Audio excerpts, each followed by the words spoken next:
I wasn't lying when I said I was dying to know the truth about you, even though I woke up grieving come the dawn. Why is it so hard for me to get it right? Faced with a battle of wits, acting like a bunch of twits, greasing up my mitts, ready for the oven. Got some hairy armpits, like a baboon jumping in your sandpit, pushing and shoving just to get ahead.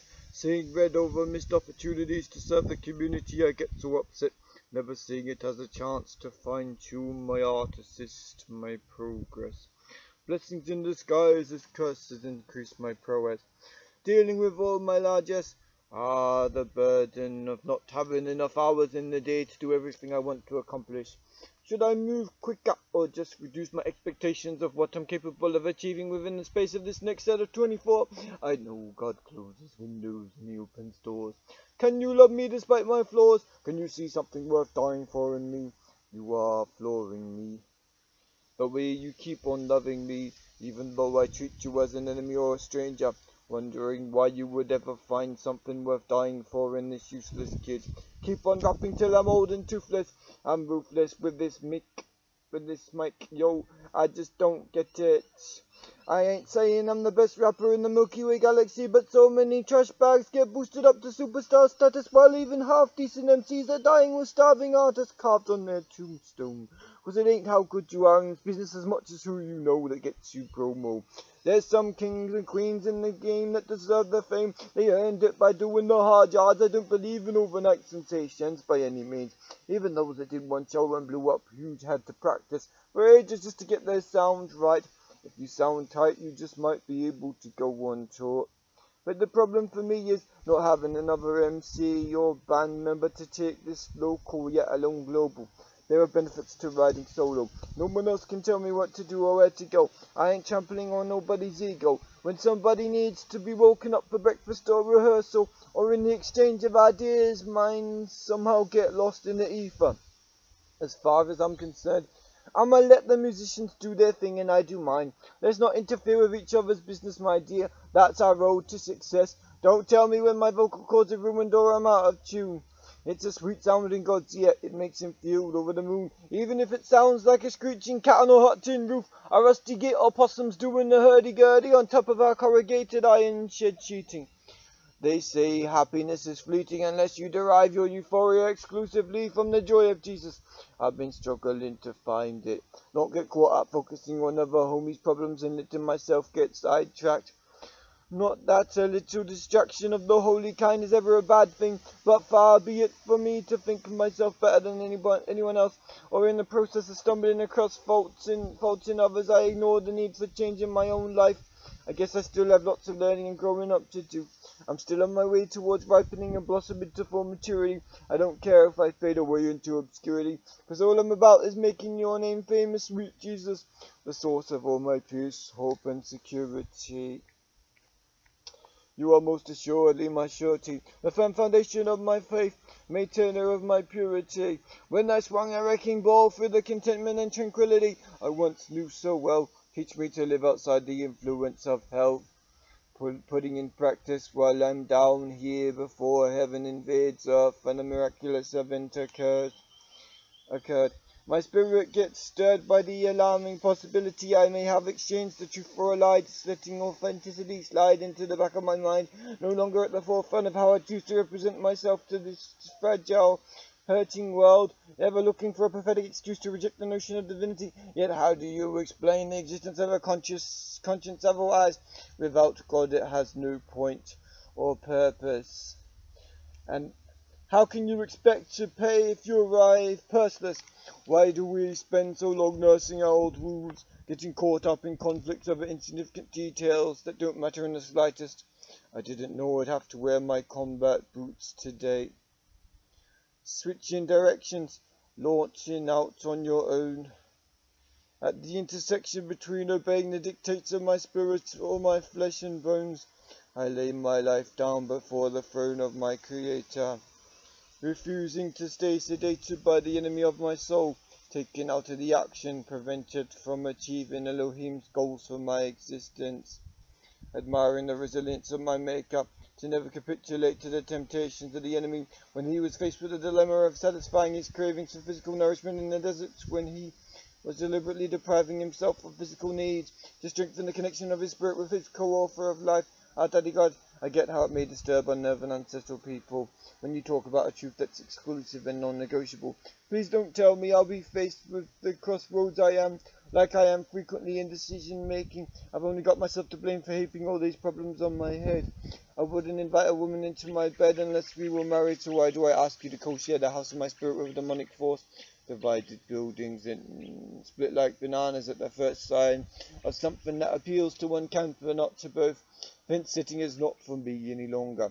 One dog in me becomes weaker while another becomes stronger. One came barking through the tunnel of my mouth on the day I first committed sin. The other arrived en route from heaven. When first I handed over the reins of my life so Jah could plant his peace within my heart, burning like a fiery hearth, deciding to discontinue in our dancing in the dark. I'm done with lazy rhyme schemes and the littering of half-baked dreams. Scanning others' retinas for useful memories I can store away for later lyrical use. If only I could download information like the Matrix, possessing instant knowledge. That's pretty much how prophecy works. The Spirit flows through me with discernment of what is behind the actions of others, how they are being influenced by the counterfeiting, soul-binding antagonist. It isn't mimicry or a mocking spirit that makes me act like this, not in the sense that it's something I invited within me or possess in and of myself outside the interfering of that other realm beyond this one, existing alongside us, intermingling in the affairs of human beings. See them shuffle along on the subway cars. Why don't you just stay exactly the way you are? What is it that you find so difficult about maintaining an authentic personality untrammeled by the world?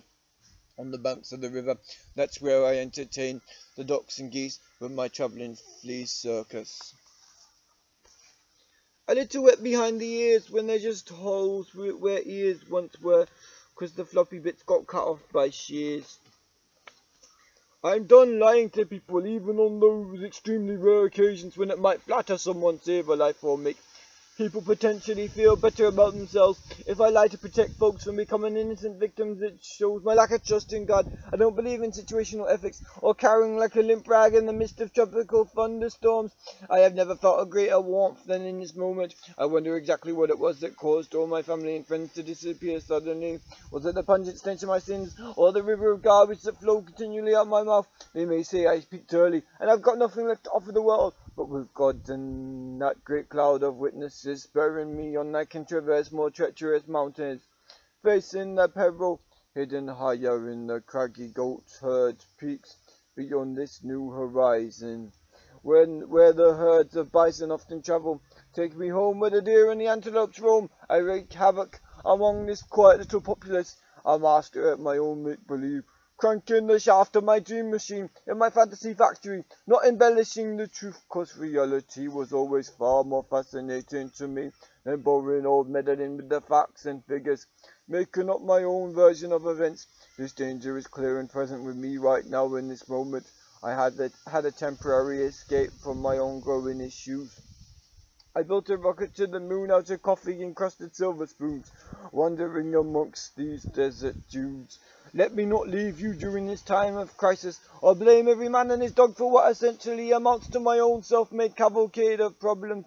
I built a diorama, saw a world hidden within my own, attacked my clone, so only the authentic original me remained. Tell me what I honestly gained. There's a science to this fiction I craft out of thin air. Participating in the cessation of friction, how can we smooth out the wrinkles, untie these knots of tension? Taking risks, stretching spinal cords, leaning over, pulling at the length of your belt. At the length your belted self enables you to extend. Unlike that ancient painting of man and God, one life giver is never out of reach. Merely footprints and finger holds away from us. I can think of a million reasons to procrastinate and put off utilizing my creative juices for heaven's exalted purposes. What is it you honestly wish to achieve out of my life? I think I would hear your voice more clearly if I didn't have all these distractions in the way. If I made more of a concerted effort to use all my electronic devices exclusively for your glory, instead of merely for the purpose of accumulating more assets for my own self. How much of what we do is just about building empires and promoting our own agenda, as focused as we are on the poverty and hunger in this world. I know it can drive some to steal, in a quandary over where the next meal was coming from. That's how we wound up with this penal colony. My birth country is trash dumped in this arid wasteland, only inhabitable along the coastline, not fertile enough to sustain life for extended periods of time. Insignificant population numbers in the middle chunk of this country sandwich. If you are living proof, crooked paths can be made straight, waiting at the gates for us, ready to open them up wide and let the whole world's worth of redeemed souls inside your heavenly palace. What is the alternative to all the carnage and chaos we keep causing each other? Surely there has to be more to life than this. We can't explain these acts of senseless violence until you become resigned to the truth that morality outside of godliness does not exist and never will. It's always his influence that's keeping the oceans calm and still. You are the one that consoles us when we feel like popping cyanide pills, blaming ourselves for all the troubles of the world. They all fade away into insignificance when I look into the eyes of our loving Master and Commander-in-Chief. I don't need a reefer to get high or fly away to paradise just to have El Shaddai bleeding for the love of us. I think it would be handy sometimes to have eyes that work like a nightlight. I would never have need of a torch, or worry about black or brownouts. In truth, I need not stress anyway, because God is in control of the direction this universe takes. Oh, sometimes I forget when those bothersome bills keep piling up to my eyeballs. And as many as there are generous people in the world, they are still let down by those team members of our human family who never cease their stinginess. Now what is it that makes us give our lives to save another? How could we find the tenderness within us to be strapped to crossbeams for us to spare our enemy? It's hard to contemplate a worse deal than experiencing shortness of breath. I know what coughing and wheezing is like, but it's far worse when your very inhaling causes you to force yourself to trigger rushes of agony through your central nervous system, having no choice but to inflict punishment on your own body if you wish to continue walking among the land of the living for the duration of another single day.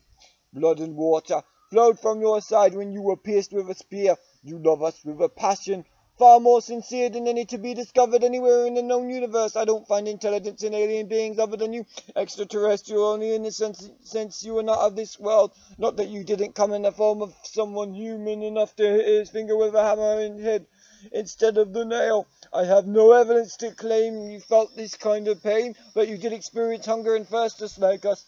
Although you could have turned the stone into bread and turned the devil into a solid block of chocolate, without fearing that in chewing him you might become part of his essence. Why are heroes becoming more villainous without a clear distinction between moral and immoral? What do we have to look towards in terms of role models in our society if we become obsessed with propagating a culture of immorality? Who will be the manner-minders for us if we have abolished even the pretense of the necessity for politeness? Have we become so uncivilized and uncouth we no longer see the need for decorum? What does this forum think of us? Our behavior should not be determined by a false desire to please the crowd. If our integrity is abolished at its expense, my nightmare has come to life. If there's nothing setting apart the good sheep from the evil goats, it's only when we die we see whose boat takes them to safety and security, and which results in a contaminated mindset, swept up in regrets, hurricane rains. As deranged as I am, I still know a peace that transcends my understanding, resulting from knowing El.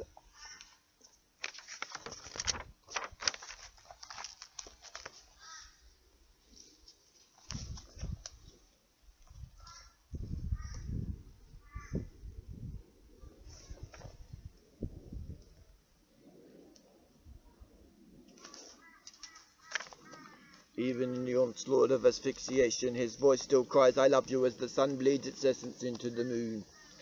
What amazing love, what incredible sacrifice our Father in heaven, the Son of God, has displayed on this gruesome yet glorious day on our behalf. I'm comforted by the good shepherd's rod and staff, laughing till I cry true tears of joy. Simply delighted to be in his employ, an envoy and emissary of the King of Kings, worshipping him with everything I do and say each and every day, knowing there's no other way to get to heaven except through his soul-cleansing blood alone, laying down my life before his holy throne. I never would disown the one who gave me life. Pretend he wasn't my friend, the very supplier of my breath, or who comes to comfort me whenever I'm high and dry, who won't just leave me sighing all alone, with nobody to wipe my tears. Though I may be judged by a jury of my peers, still he helps me steer clear by responding in violent reaction to the lack of satisfaction in my life, demanding justice yet receiving mercy despite my protests. In truth, I didn't want it for myself, just for everybody else. 'Cause if I got what I deserve, I'd be up there on that blessed tree instead of you, Almighty One. It blows my mind to think of how you care for us so much that you would bear my cross, endure the loss of your blood, the abandonment by your lovely dad, just so I can be called your loving lad. When you underwent that brutal ordeal, the abandonment by the chili was squeezed upon the cheese and love just got real, requiring surrender completely and totally, devoting all of me to the proliferation of the Son of God throughout the atmosphere. Why do we even allow anything to talk ourselves out of our faith?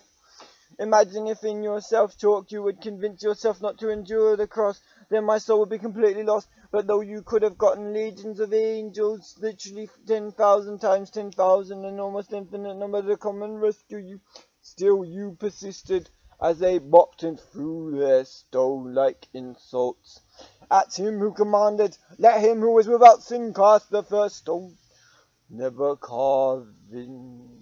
Oh, not that they were innocent enough to be worthy of tossing their puny pebbles his way, if for only he was qualified, having never caved into temptation when it came knocking round the door of his heart. His resistance and willpower is admirable to behold. He won't let us remain cold and distant from him without warning us of the side effects of such an attitude. I long to be held in his embrace. It makes me sick to the stomach to think how my sins nailed him to that cross. How many times do I have to watch his body being beaten to a bloody pulp before I wake up to my need to gulp his living waters? See the power he can work in my life. If he only had to give his all and everything once in a lifetime, that was enough to cover our sins for a lifetime. When I'm drowning in my selfish pool, he always acts as lifeline. I know I've wasted too many years, causing you far more sad than happy tears. I want to bring cheer to your sweet spirit, Jesus. You have been through enough pain already. You have worn one too many crowns of thorns. You need not be nailed in your hands and feet again. For us you were scourged, so we can reverberate with gratitude. There, but for the grace of God go I. If it hadn't have been for your ferocious love, despite my atrociousness, you saw beyond the noxious weeds planted by the enemy. You spotted that potential for redemption in all of us, even the most debased and irascible doubters amongst us. You fuel him or her with faith. You don't let us go until we give up trying to control our own destiny, letting you take the wheel and steer us in the right direction, walking in the light and having sweet fellowship with fellow sojourners for the sake of truth. Ah, but if it was not for you, our souls would be starved, withered, and useless. You pushed aside the second-guessing voices, causing you to reconsider whether you were making the right move, going ahead down that straight path, when your so-called friend betrayed you with a kiss on the cheek, a sign like a martyr signaling your oncoming death. But what the devil didn't know was that it would be a mark, a signal of the deliverance yet to come through you. For you can turn the tables on every situation for us. You can remove all obstacles blocking us from coming deeper into your presence. Perhaps I am talking a hypocritical path, avoiding comments on those who alter their physical appearance, attempting to persuade them to be okay with the things about themselves they can't change. But I think you see it the same way as me. It's not how a man or woman decorates their body or whether they leave their skin virgin and clean, but if they have a relationship with you that gets them through the gates pearly bright. Why do we catch ourselves seeking insight from everywhere but the source of all truth, the one from whom all blessings flow, who sees us gazing up at him from down below his cloudy view, eyes looking down in love at his precious children, which once met us at eye level, who gave sight to the blind, caused the lame to walk, the mute to speak, and cast out devils, who healed the sick and brought the dead to life, who spit alone had the power to break our link with sin, deformity and sickness, who could have had his pick of all the women on earth, yet chose to remain celibate, because he knew creating offspring wasn't his purpose, that we commanded his creation to go forth and multiply, that life was never meant for him to abide in. Was it the fact that women knew he would never try to have a relationship with him that drew them to him with such intensity? Perhaps, but more than that, it was his power and his glory, his love for children and his relentless compassion. For he said, unless we approach him with a childlike faith, we are not fit to enter into his kingdom. Let us see the world with innocent eyes, sweet Jesus. Our minds buzzing with questions, yet never doubting for 1 minute that what you say is true. Remove the cynical, suspicious, skeptical nature from our adult selves. You are our salve, the balm of Gilead, better than any tiger's eye goop or magic soup. How could you stoop so low as to humble yourself and be born in the form of a tiny little baby wrapped in swaddling clothes and lying in a feeding trough? You love the rappers just as much as the Goths, the reggae lovers and the country bumpkins. You don't scoff about our different ways to express our love for you. You are just glad that we even bother to express a little thankfulness for all you have done and are doing constantly on our behalf. O servant-hearted King, imagine if you were never betrayed, if Pilate was never persuaded to hand you over to your killers. It blows my mind to think of the prophetic insight you gave David and Isaiah, taking readers straight to the cross several thousand years in advance. You are my one true hope. Mercy and grace cascade like a waterfall upon a soul, thanks to your redeeming blood and endless love. I've been searching all my lifetime for a love as pure and fulfilling as this one. Nothing is as thrilling as simply doing what pleases you alone. There have been foolish times in my life when I haven't always seen the benefits of putting you first and trusting you above. All other sources of illumination and inspiration to guide my imagination towards greener pastures. I know I've got a privileged life. I've never been in denial about that. I'm grateful for all the blessings you have thrown in my direction. I want to see things from your enlightened perspective. I don't mean to promote a defective agenda. Playing detective, I'm highly likely to remember how the embers of energy got burned out of us so easily. Save me from acting sleazy, talking more cheese than a Limburger salesman. Can you stand the sight of the stench of sin is plaguing me? Yet there's nothing you can't wash away from the me beyond my pores. Chewing rotten apple cores. Desperation overwhelms me. Loving somebody I have never met in person. I have a strong aversion to people being exploited, for their bodies are only valued for what they can do physically, never mind spiritually. How knowledgeable are you on the inner workings of the universe? More than any expert in the fields of science and physics. The grand mechanic of the galaxies who causes plants and flowers to grow organically by the power of his own breath. It's only in you that it's possible for me to obtain life after death. Why do I talk about things I have no experience with? Because I get bored with discussing the mediocre happenings of my own humdrum existence. You don't have to commit a crime or inject filth inside your mind, just to know the error and judgment inherent in the ever-passing moment. Unlike us, you are always accurate in your assessments. So many people are giving up on their lives. Why do we strive for the preservation of our own selfish ego to the detriment of those snubbed by our treatment? Do we not realize it's only in the church building where we are standing up and representing our Lord and Savior Jesus Christ? But it's not only in the church building where we are standing up and representing our Lord and Savior Jesus Christ, but also in those private moments when nobody else in the world can see. It's in how we treat our families behind closed doors, and the attitude we have when we have to wait in queues or traffic jams, or how we act towards service people when they get our order wrong, or if they take more than half a minute to bag our groceries. We are quick to forgive our own clumsiness, yet slow to let it slide and look the other way when it comes to anybody else but us. Some of us will give a ride to anyone who asks. For certain individuals, however, it's easier pulling teeth than getting the kind of polite response you'd expect from a taxi driver if they woke up in their platform heels. I like to see a cheerful smile greeting me in the morning. I know the joy of the Lord is present in that moment when kids drive you crazy, making you scurry up the wall. Do you blow your top or just breathe deeply and give it all to Jesus? You know you can praise away that troubled mind. The more you focus on the love of Jesus, the easier it becomes to leave the bothersome conundrums of this world behind.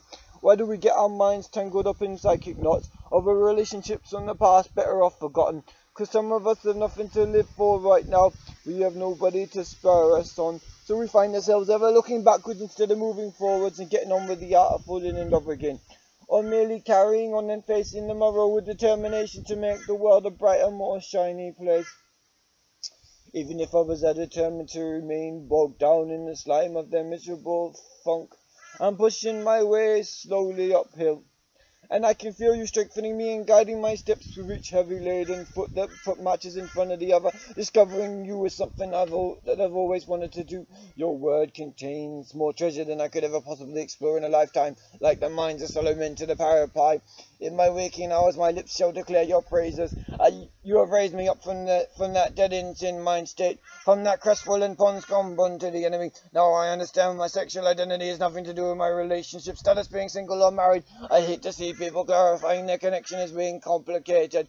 You're either in or out. What's so complex about that? The one we have with you is the most important and significant one we will ever become involved with in the passage between birth and death, travelling down that canal into the wide open, broken, busted world. What is it that's keeping me from completely surrendering to you? Despite the fact you have compiled a list of my sins that's long enough to stretch around the universe several thousand times at least, you don't hold a single one of them against me. So long as I'm sincere in asking for forgiveness, without you I can't succeed in any area of life at all. Whoever cares for the little ones, who loves their enemies as much as their friends, is truly reflecting your pure, flawless heart. I wonder why you chose a specific disciple to take care of the earthly vessel used to bring you into this planet. I can't keep my hopes from sinking below the horizon, but you pull them out of the water. Dive right in with your clothes on. I know you care more about saving souls than you ever did for status quo or your own personal reputation in the eyes of young folks. I'm living like that big kid who never wants to grow up. You bring me to a place of maturity and fill my blessing cup. You help me to remain that innocent and you help me to remain full of innocence and purity. Let my hormones not wreak havoc with that harmony I have with your spirit. There has to be a way I can channel this strong, passionate desire burning inside me in the right direction. When you give me correction, I do not despise it. I know it's only to help me grow and dodge mistakes, avoiding falling into the same pitfalls just as many others have before us. My soul has been searching for your kinship. My lips have been dying for your friendship. My hips are grooving to the beat you place in it. So glad you didn't split the scene and call it quits on me. Wanted to know why you allow death and taxes, physical mutations and child bride marriages. You don't mess with free will as much as it breaks your heart to permit it. When we don't consider your feelings before plunging headfirst into our actions, slipping standards of society and moral relativism doesn't have to be our ending. Just because this world is becoming increasingly more confused about what constitutes truth and what is determined to be corruption, it doesn't mean we have to go with the flow or give up on the one we depend on for breath.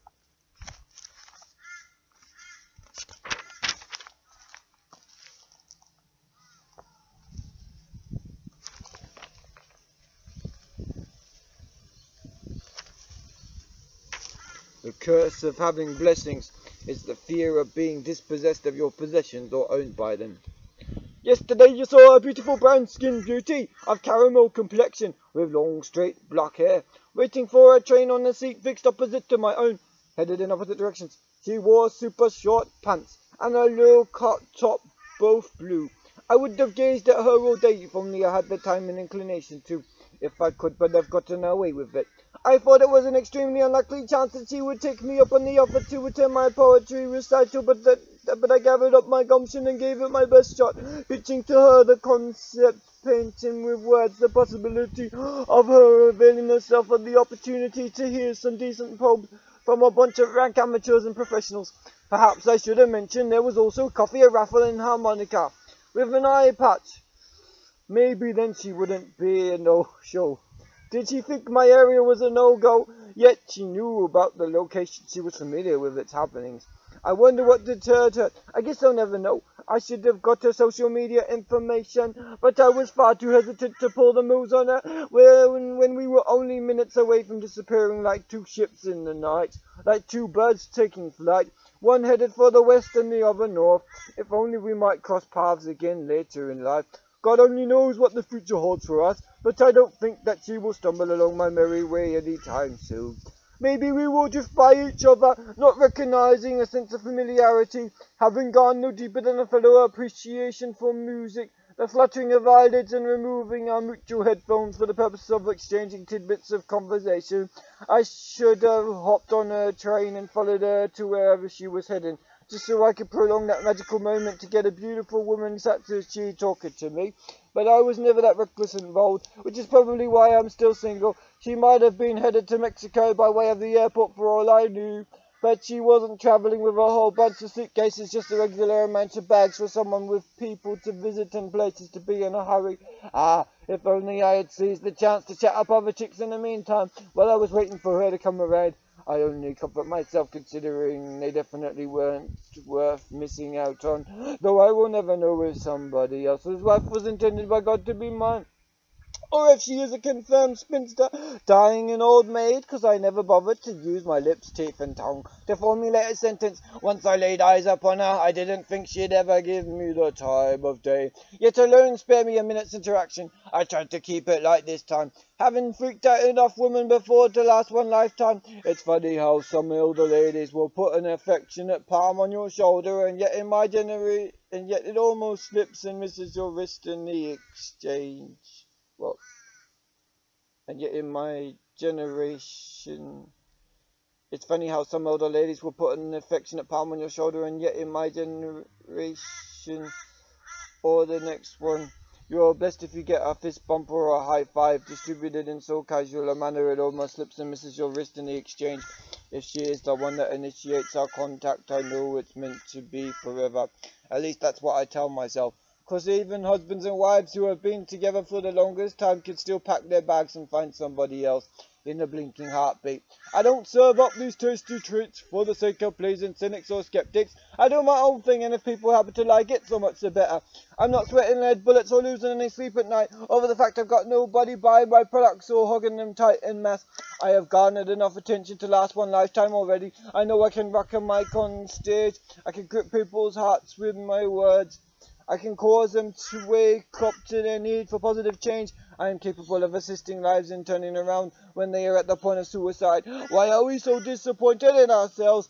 Why did we ever try and bring a smile to the faces of the crowds? What did it ever gain us? To fuss over maintaining their pleasant demeanor? Can I find a way to eradicate my own meanness? Not without the help of our almighty Jesus. I wonder what it is that causes some people to respond in grumpiness and others to find something less frumpy and more in possession of the potential to charm their hearts in what we do. I bear them no mind, whether they are kind or cruel, 'cause favour of mankind is fickle anyway. One day they are crowning you, the next they are nailing you to a cross, as Lauryn Hill was wont to express. Do we depress people when we talk about our depression, or do we elevate their spirits by giving them something they can relate to? Why are we doing this anyway? My reason is to see souls get saved, but sometimes I forget that in the chase after the almighty dollar, worshipping at the altar of mammon, taking my eyes off Jesus, chasing gammon sticks, forgetting none of the empires we build in this life will last in the hereafter. It's crazy how we get so intoxicated by amassing material possessions that we compromise our beliefs and lose our souls. If we stand for nothing, we will fall for everything. Be struck down and swallowed by the very beast we claim to fight against. Affluence has exerted its influence on us in our quest to always own more, loaning our way into debt just for the sake of keeping up with Mr. and Mrs. Jones, spending up big time just for the sake of impressing our neighbours, turning the eyes of perfect strangers green with jealousy. At least that's what we think, but beneath their smirks, they might be seriously harbouring thoughts of our comparative insignificance when placed side by side with their fine selves. So much anger lurks within us. Why is it we allow this monster to take us over when nobody else is around to stop us? Burning with lust, proving ourselves untrustworthy, the desire for control over everyone around us has reared its ugly head. Can you sense that sulphuric stench clinging to your pores? I hate to bore you with the nitty-gritty details, but it hasn't always been smooth sailing in my life. I have had my fair share of turbulent ways, but I haven't played the role of slave to them, or been pulled beneath the undertow. Realizing I'm in control of how I react to any given situation, I can look on what I am capable of achieving, or focus on what I can't, which gets me nowhere but dispirited. What is it that makes us so angst-ridden? Why do we care so much about what other people think that we are prepared to sacrifice our own beliefs to smear our reputation with items of a power we have discovered at the rubbish dump, fit only for rats to trot around in, putting on a catwalk, looking stylish, mincing about in their latest acquisitions? the endless complaints of a faint-hearted, mismatched, smelly sock being forced to pull itself onto my foot.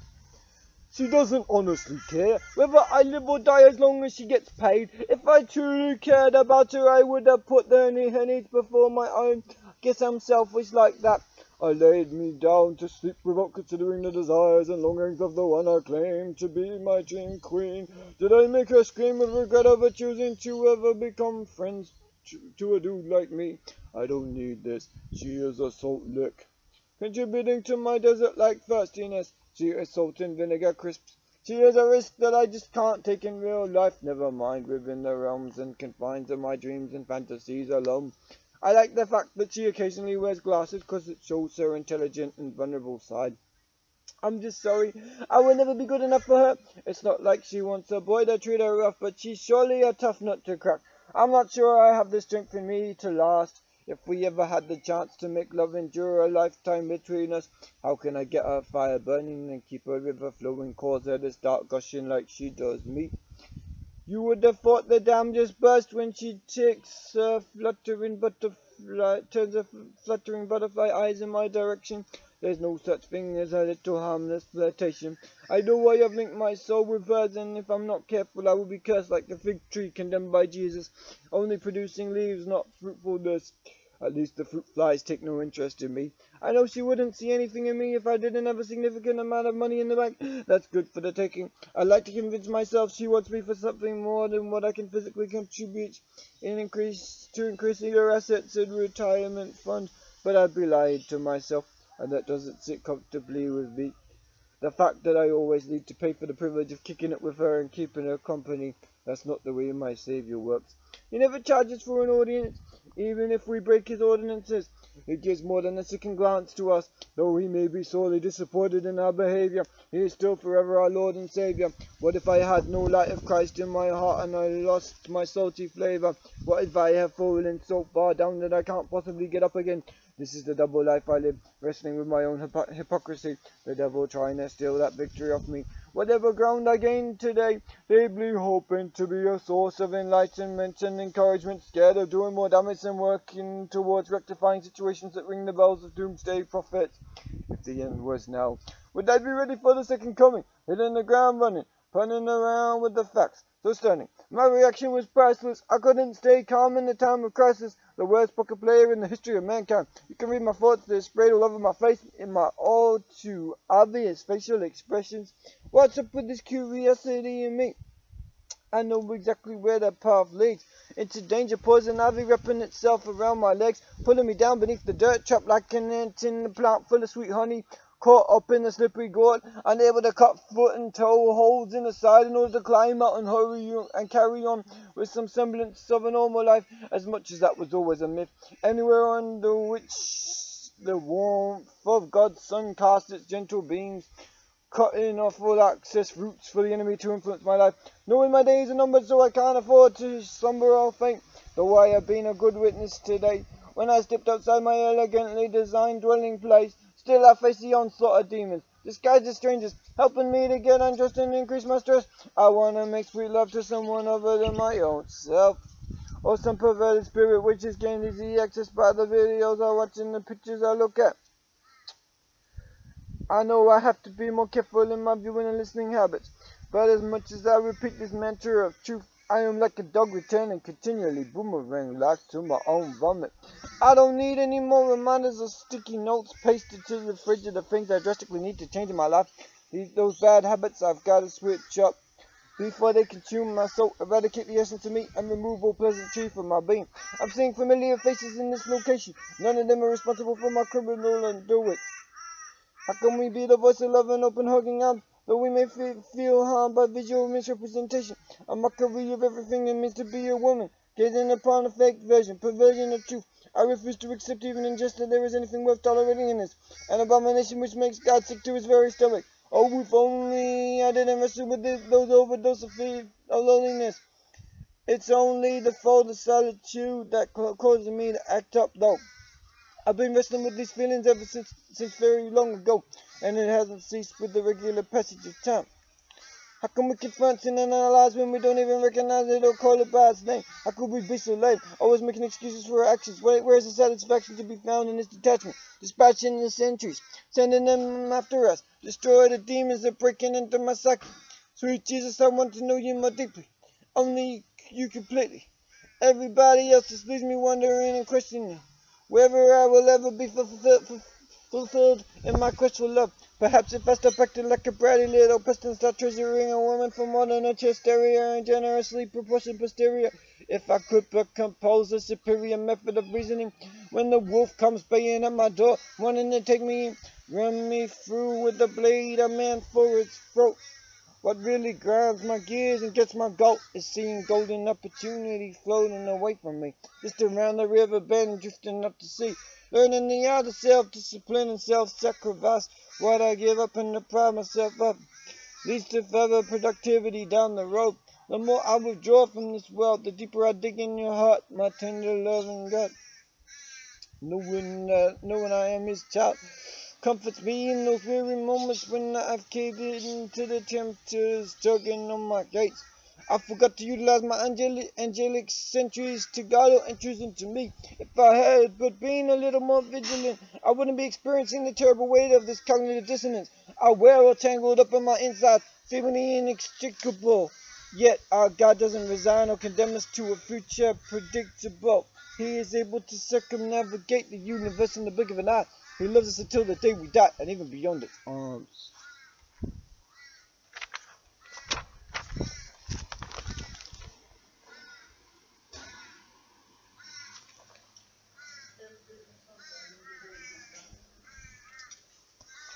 Juniper blossoms and candy floss, without you in my heart, naught could compensate the loss.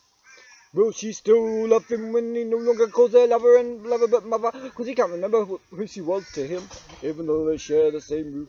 When both of them are a little longer in the tooth and display in their varicose veins, and all those beautiful liver spots, when their hair turns from its baby or sun-influenced colour first to pepper, then to salted snow. When their epidermises are sprinkled head to toe with wrinkles, will she still want to hold him close and never let him go? When his real teeth have been replaced with false ones, cause age and lack of brushing made them the shade of lemons, ripened to maturity, will she still care to be in his company when all memory fades away of their wedding day and their honeymoon night, when she was frightened because she was being touched down there for the very first time? Does her affection linger when she can no longer wrap a finger around him, or link his arms and go dancing in the meadow? Tralalaing to violence, fiddled vigorously as the birds sang in their branches by the sea, where they put down their roots and kept each other sweet. Those streets of gold don't need sweeping clean.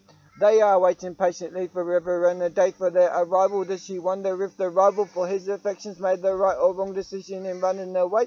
Does she ponder what might have been with all her other suitors, those considered unsuitable and otherwise? Did they appeal in mother's eyes? Did father check their bank accounts to make sure they could look after their most beloved prize, providing for her every whim? Her mum said, darling, keep your waist trim if you don't want his feet to wander to more flourishing fields and greener pastures. And if all else fails, remember his heart is nailed to his chest. It's the process of your culinary expertise that will bring him to his knees, begging for more of your tasty fondness. It's a bond that never makes you feel like you're being held in bondage, a willing tryst that doesn't cause you to slash your wrist to the thought of just how long this might persist. Searching for happiness within what God bestowed as your lot in life, your version of a love that lasts. You met him on a boat that was floating out to sea. Why do some people use their bodies as currency? Theirs was a whirlwind romance prancing around the hall. He always took her dance card. She was the belle of the ball. She was a good sort, picking up the phone whenever he would call, as long as she wasn't busy doing chores. They would never argue over whose turn it was to pick a restaurant, his or hers, but he was very particular about sitting in a certain armchair. He wouldn't allow anyone but her to rest there. He was like a little bird nested in her hair. Once he had embedded himself in her heart, she didn't want to get rid of him. She was far too addicted, falling head over heels. His smooth talk and greased back look, like a young spunk rat, got the little bell of her heart ringing faster with each moment they spent together. Yes, his palms were sweaty, but she didn't mind a bit, though she wished he didn't drop from his forehead onto hers. she could live with it. Led in the use of a spotted handkerchief. When he dropped down to his knees, she thought he was going to tie his shoelaces, which always seemed to find a way of untangling themselves. But no, he was the chivalrous kind, determined to make the kind of tie that binds with her in mind. There were other lads chasing her, but they weren't quite so polite. They always tried to cop a feel whenever they would kiss goodnight, and she was afraid of her reputation being besmirched, being the good girl that she was, raised on a good book, taught to sing in church.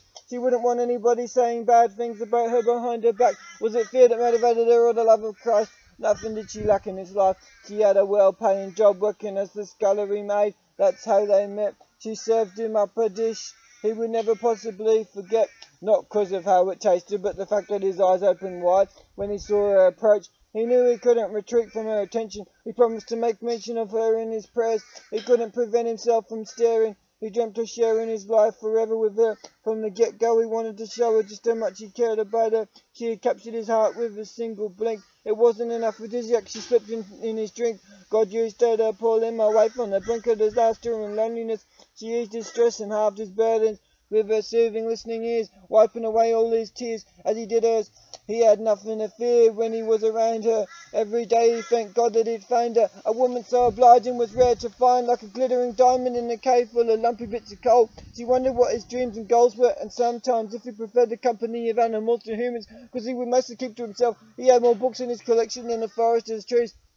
He had a passion for piling up CDs, which would get scratched to death from improper care, gathering dust as they sat on his desk, suffering from neglect and disrespect. She didn't know what to do with his pigsty living arrangements. She told him she was leaving if he didn't get his act together. It was when she first got up the duff after they tied the knot in the sight of God that he finally received the wake-up call they both needed. No longer being such a greedy gut, selfishly hogging his time all to himself. In each other they had found true wealth, a lasting love that endures for a lifetime. He didn't mind getting a little grime under his fingernails so he could grow his prize-winning orchards for the sake of her heart, 'cause he knew she liked the smell of them so.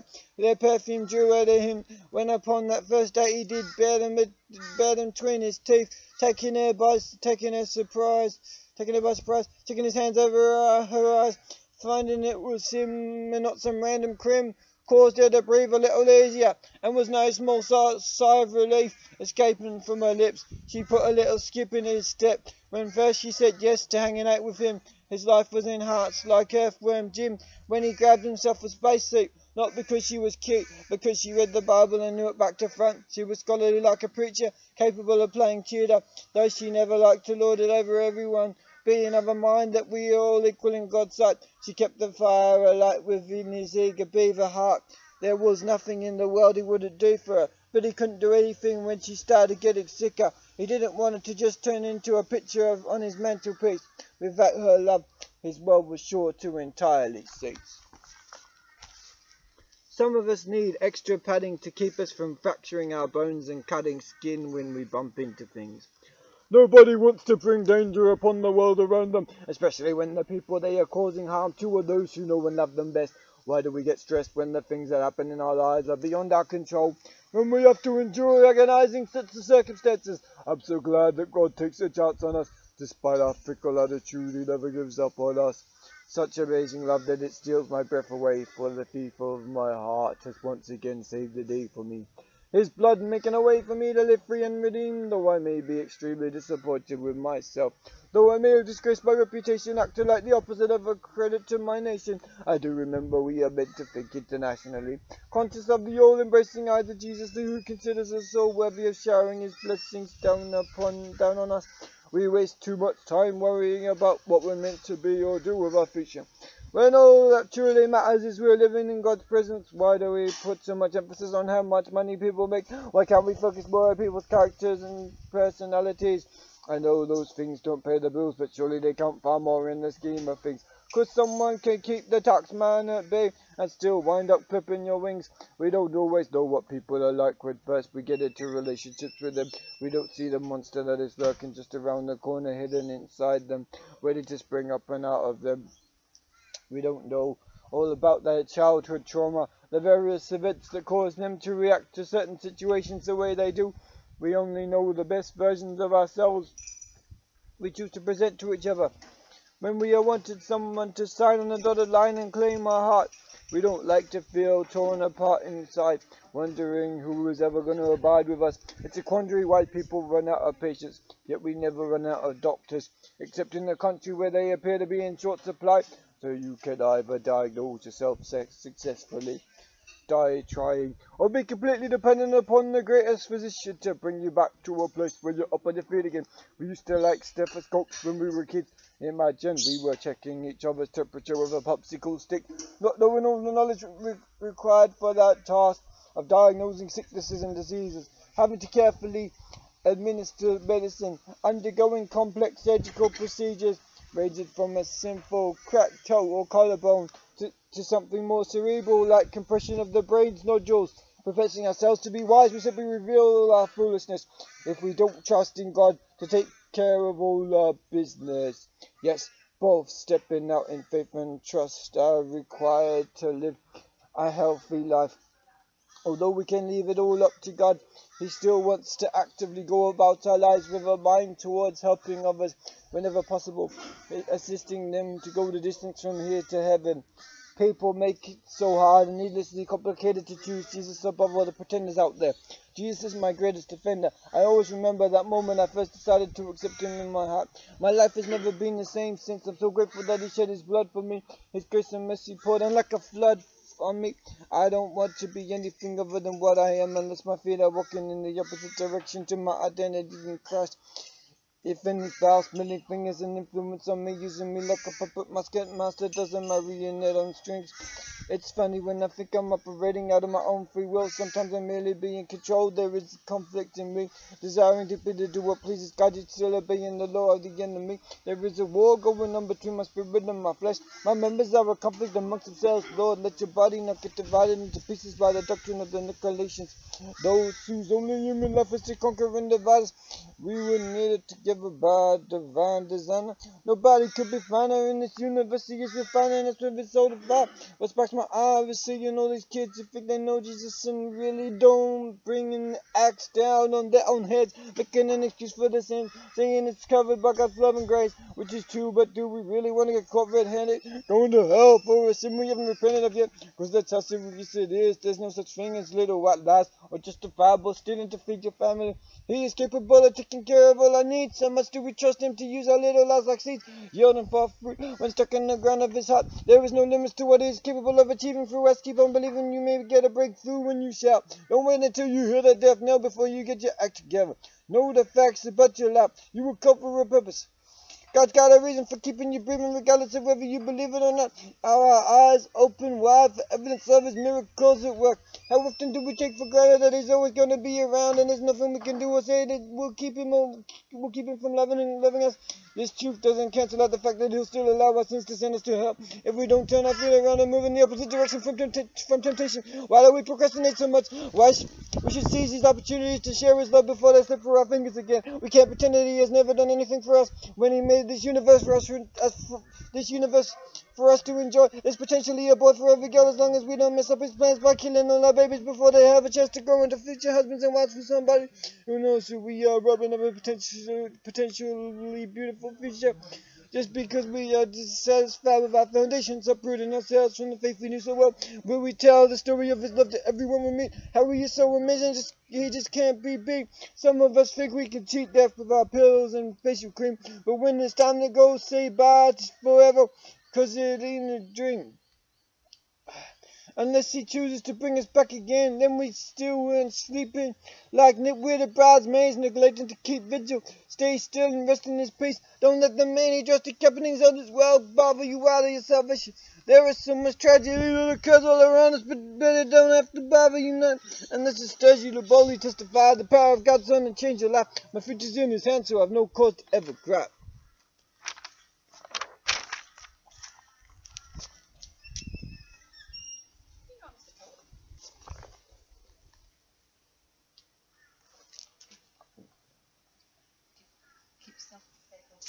In your feuds, and bring famine upon all jealousy, gossip, grumbling, and heresy. The perfume of your love is a sweet-smelling perfume to those who choose to acknowledge you are the truth, but to those who hate and select to reject you, it is a pungent stench, reminding, convicting, casting judgment upon them, waking them up to the world's necessity for a saviour, whose company will save her, and let his ties to us never be severed by the passing of years, through all the laughter and tears. Let us remember his perfect love casts out all fear, as well as the reason why he came to us, for us who committed treason and betrayed him with a kiss.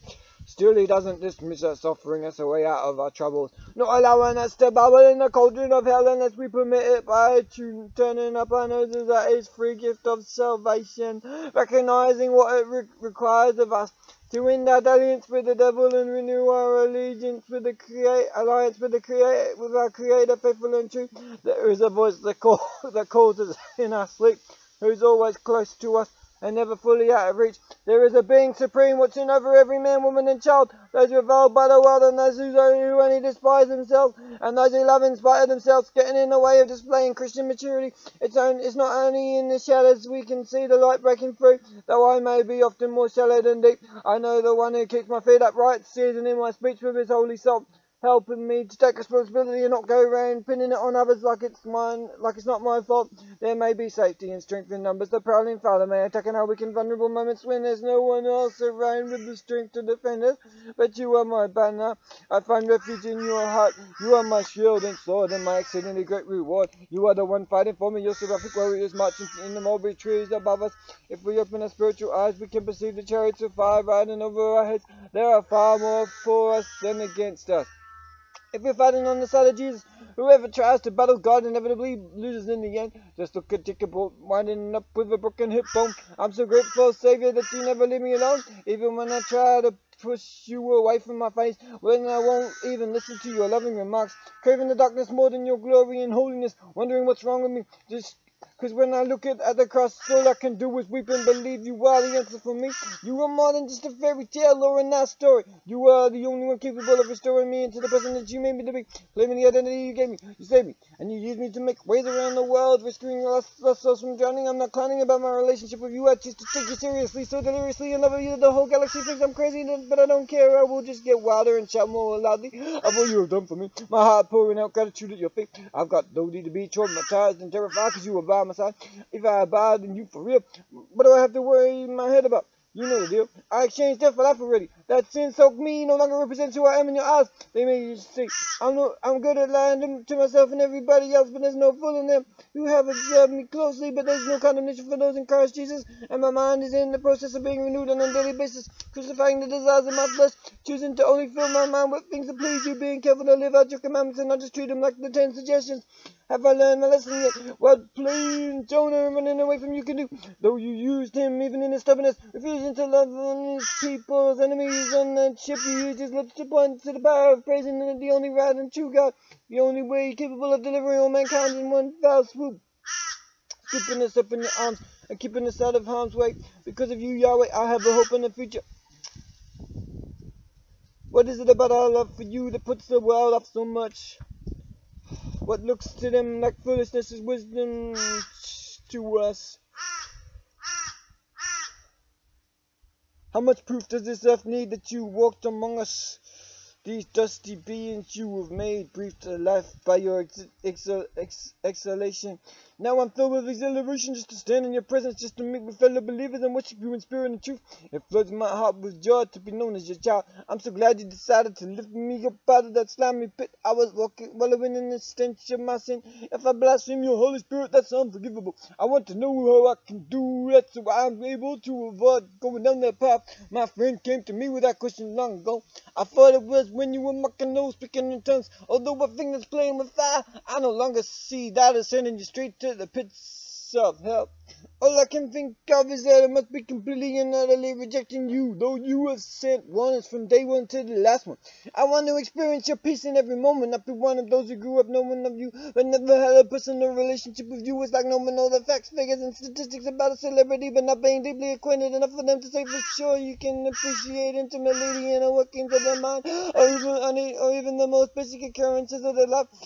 Let the residue of your holiness cling to us. Open the eyes of the world so they can see your spirit present in us. And let that awakening and recognition of the truth cause all needs to fall down in submission to you. Bring vision and guidance to us. I see strongholds being broken in the spirit realm. I see fires that are being stamped out and people's hearts becoming rekindled as we increase in awareness of your hand moving throughout the stars and planets, stirring up miracles in our lives, giving dreams flesh, bringing them to life. Well, I know my days are numbered, so let me not waste a single second or a split one. Splitting heads over matters of little consequence in the light of eternity. I want to use my time wisely, utilize it to give you glory with each breath.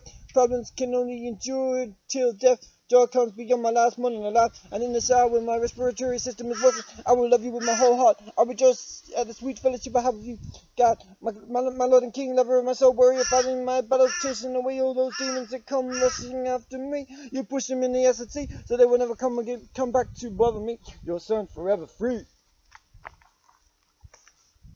I can be happy and satisfied because love divine is living in this heart of mine. I am longing just to walk among the flowers grown by my beloved King, Redeemer, and great High Priest in the world, guarded and enclosed by his awesome presence. I want to breathe in the perfume and how the pleasing aroma descend that cures my doomsday mindset and restores my innocence. These incandescent beams which give me pleasant dreams, reminiscent of the streams of living water flowing from his throne into the hearts of all his sons and daughters who were called and chosen to flesh out his purposes here on earth. But let me switch my attention back again back to that tranquil paradise where you alone dwell and no evil or sickness can enter. No one holy, pure, and righteous anger can be allowed to stick around upon the streets of your golden town, where everyone lives in mansions and there is no division between races and genders. The battle of the sexes has long since ceased. On the day when you return, when heaven doth invade earth, I am close to you in my hour of solitude, more than I am in the company of others. It seems sometimes I am better off alone, but I know many people, because you said rightly, it wasn't good to be surrounded by the wealth of your perfection and have no one to share it with. And in truth, I do get pleasure from seeing others unlock the treasures you have placed within their hearts and souls in the form of talents and gifts. If only we could see the present you have provided in the gift of every day. When we are always begging you for something, you gently remind us. What about the last breath I gave you? Where is your sense of gratitude for that? What about that rainbow I displayed after the downpour? Didn't that make you smile and your eyes open wide with childlike wonder? Where does the bully and the brat come from inside the child? I know there's a war inside us all, attempting to pull us off that righteous path. There are enemy forces surrounding us, striving to corrode and corrupt us, but you are the one who saves us from perishing in that pit of destruction. Oh Lord, let my focus be forever on the blooming richness of our inheritance in you, the splendid moments worth savoring. I've known when you were with us in the ever-passing minute. You were watching when your children hurt each other, as well as those who don't belong to you. With our tongues and our fingers, with physical weapons and emotional ones as well. It breaks your heart to witness with your eyes so little respect being shown towards your creation. Both the humans and the other beings who inhabit this planet. Oh, how you love to be loved and to shower your love upon us. There is a God and light that has never left my life. All the days of my youth until now in my ripening age. Though I may never hold a woman in my arms again the way I once did, other than the embrace of my sweet mother. Let me be content with your hugs and kisses, sweet Jesus. Let it be enough to simply be known as your beloved. Labeled by my passion for you and my purpose found in doing your will. Though it may be acquired and mouse like love I express, not a lion like love of some, worthy of their badges of courage. Yet isn't it also brave just to soldier on with faith, regardless of circumstances, discovering a joy in you. When my plans fall through and now I'm the reason for somebody else missing out on a splendid occasion, on a special occasion. A time for chilling with friends and relatives. Let my decision to dash on home not be the death of friendship. Can we get past this? Or must it always be a mountain invisible and an elephant in the room? All of the things that prevented others from doing stacked up against any reason to continue down the path of comradeship, as well as the instances that scared or ignored or brought to tears those who chose to love with me, despite the fact I wasn't always the most warm-hearted person towards them, unwelcome even of the most soothing, tender, intentional touch. I know you were done work on me since then. Now the physical contact that once gave me the creeps has become something I look forward to whenever possible, if a suitable indication demands it. But once again, I see myself strolling amongst those rolling hills with angelic bodyguards patrolling the same. Imagine worshiping you in every language, tribe, and tongue. that beautiful unity found beneath your wings shadow.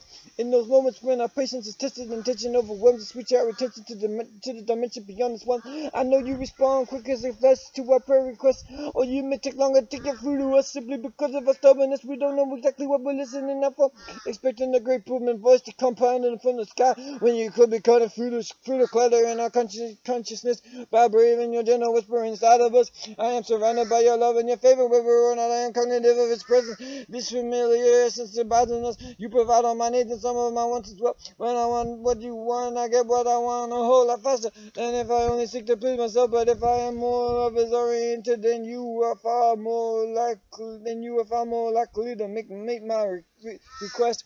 All that I desire is to see the whole world safe from hell's fire, to step from this slumber, awakening to the reality of you. For you were so much more than just a Sunday song,